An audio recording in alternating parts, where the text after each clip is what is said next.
Hey everyone, let's do a 5,000 mile update video as a driving video because that's more exciting than just listening to me yak and walk around the outside of the car.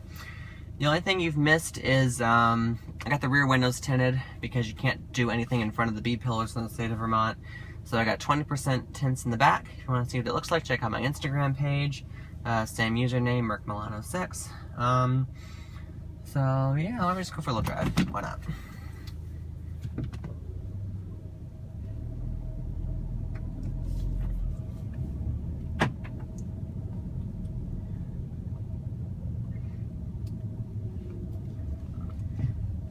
For anybody who's wondering how the magic ghost screen went down by itself, if you hold down the off button or the on and off button, it turns MMI off and retracts the screen. But if you put the parking thing on, the screen will come up so you can have the parking display. But then once you go over 6 miles an hour, it turns the parking off and it remembers that you had MMI turned off. So it just turns it off and puts the screen away.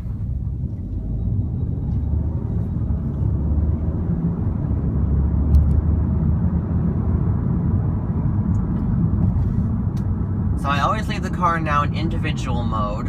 Well, I always did before, but now I leave it the powertrain and comfort mode because it kind of short shifts it more, gets better fuel economy, and I kind of like the short shifting. Most people probably think that's a stupid idea, but I like the short shifting because you can ride the torque a little bit more, which I like to do as opposed to revving it out. And it definitely does get noticeably better fuel economy in when you're in the powertrain and comfort mode. But it's not like it's crazy about getting to the highest gear. It's still an Audi S3, so it's not going to drive like a grandma car, like an old Buick or something. It's comfort mode for an S3, if that makes any sense. I know some people don't like it, but I kind of do. It kind of drives like the Jetta. So let's see, the worst thing that's happened in the first 5,000 miles is my check engine light came on for like 4 days, but turned out to be the gas cap, so disaster avoided there. Oh, oh, forget it, here we go.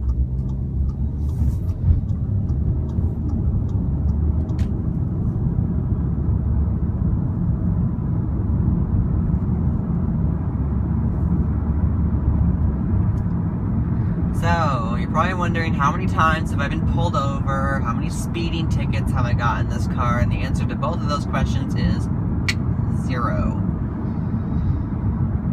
This thing does a pretty good job flying under the radar.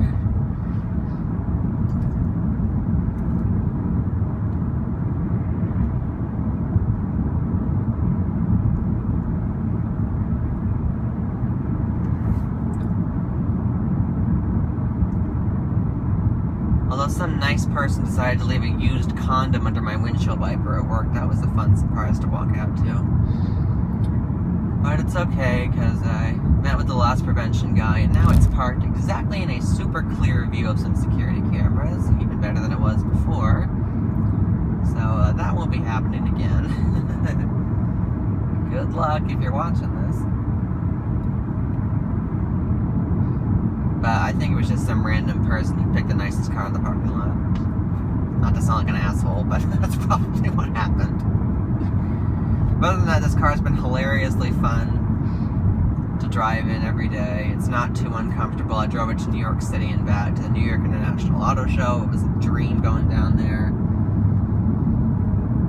I'm getting about 27, 28 mpg now that the weather's warmed up a little bit. In the wintertime, it was doing around 24, 25 if you're lucky, which is really good considering the fact that the car has a lot of performance built into it. It's a 292 horsepower car that can go 0 to 60 in 4.7 seconds with launch control, and has all-wheel drive, and it's getting mid-upper 20s with it. I mean, that's just fantastic. So it's been really nice being able to have my cake and eat it too, as I like to say. As you know, Marie Antoinette totally drove an S3.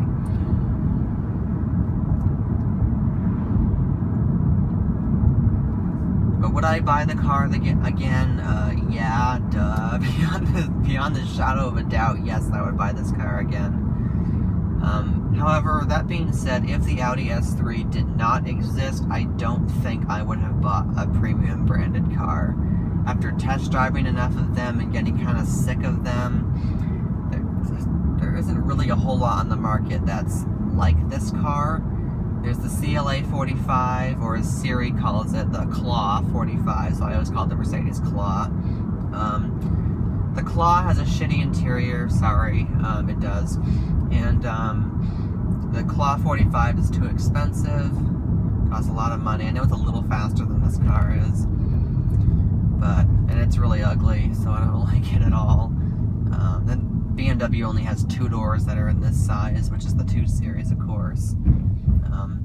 But you don't really get anything else that's as fast and nimble and has a really, really high quality interior for the money, with the exception of maybe the Golf R. So if this car didn't exist, I would probably get a GTI or a Volkswagen CC, or yeah, probably something like that.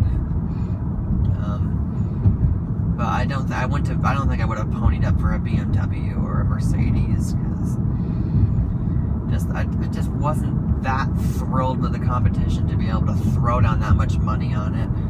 But this thing is just perfect. So, but I'm really thrilled with it regardless.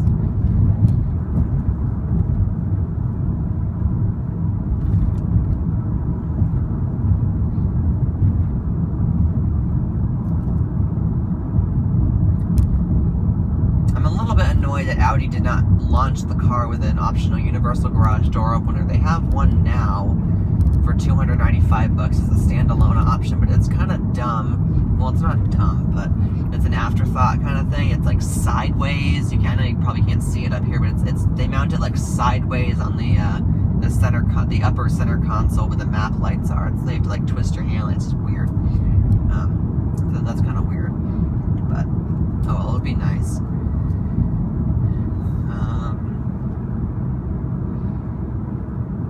I definitely don't regret not getting the mag suspension and the 19-inch rims after seeing people with bent rims and blown out tires from smashing into potholes or those fragile wheels. It's like,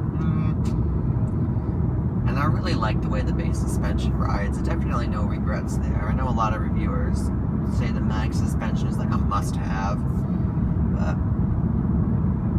after driving one, it's like, dynamic mode is annoyingly firm. I would never use it. Comfort mode wasn't that great, so I would just leave it in auto. So what's the difference between leaving it in auto mode and just having a regular static suspension car that's more reliable and cheaper? So that was my reasoning. But enough about that. I mean, this thing has been a fantastic daily commuter. Like I said, I'm getting great gas mileage with it. It's perfectly comfortable. It's incredibly powerful. Transmission in this car, holy crap, the transmission is what makes this car an S model Audi. I mean, it is just the defining feature of this car. Audi S-tronic transmissions are some of the best in the frickin' world. Second only to probably a Porsche PDK or like a supercar dual clutch. But man, does this car have a good transmission in it.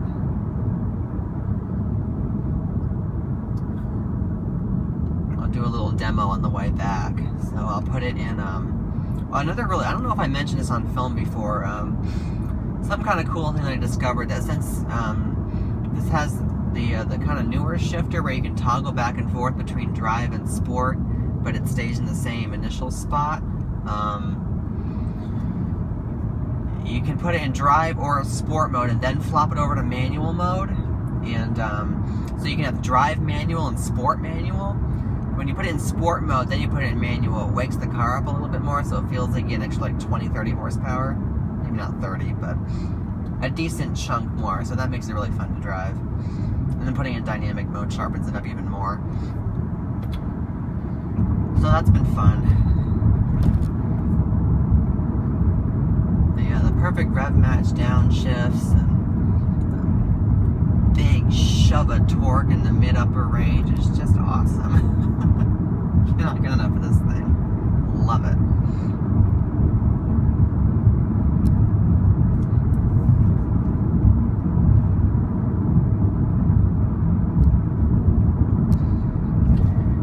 And this pretty miserable, crappy road. I mean, I just drove an Audi Q3 down this road the other day when I had it as a service loaner, and obviously those cars are light years apart in terms of what their overall mission. This is a sports sedan, that's a CUV to go get your hair done in. But it's not hilariously, like, really uncomfortable or beating me up. It's fine. I mean, it's not as dramatically worse than a Q3 as you would expect it to be, for example, or whatever. It's just a really great balance between comfort and agility. The steering is so fast. This progressive steering rack is just awesome. It's only like 2.1 turns lock to lock. Now you turn the steering wheel once and you're already pretty much at full lock. And woo! Okay, maybe it's a little bouncier than the Q3, but not bad.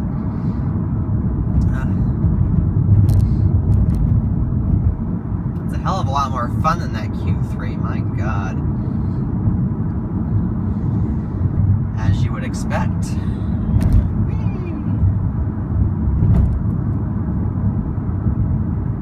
Oh, this car is just so awesome. Alright, I'm just going to sneak over here for a sec so you can get a little acceleration clip. Let's put it in dynamic. We'll put it into sport mode, or already in sport mode, then manual. Then let's just pull back out here.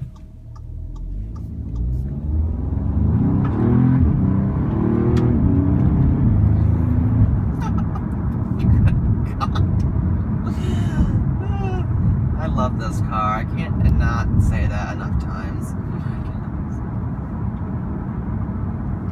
It's just way too much fun.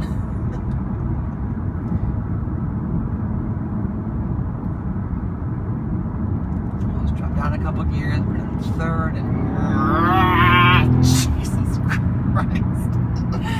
Oh God. Man, this thing wakes up over 4,000 RPM. Woo! Sorry. I don't get to do that enough every day on the way to work. I get to take it out here once in a while and do some pulls, and it's hilariously fun to do.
Pretty good corner right here. Some nice rough match downshifts.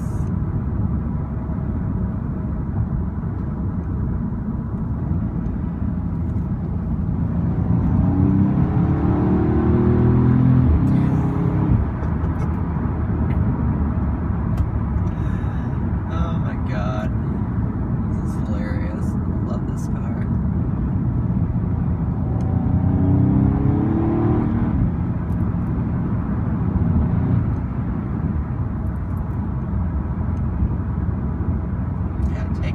Prius. I'm such a terrible person. Oh well, at least I admit it, right?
Alright, I think that's enough for one day.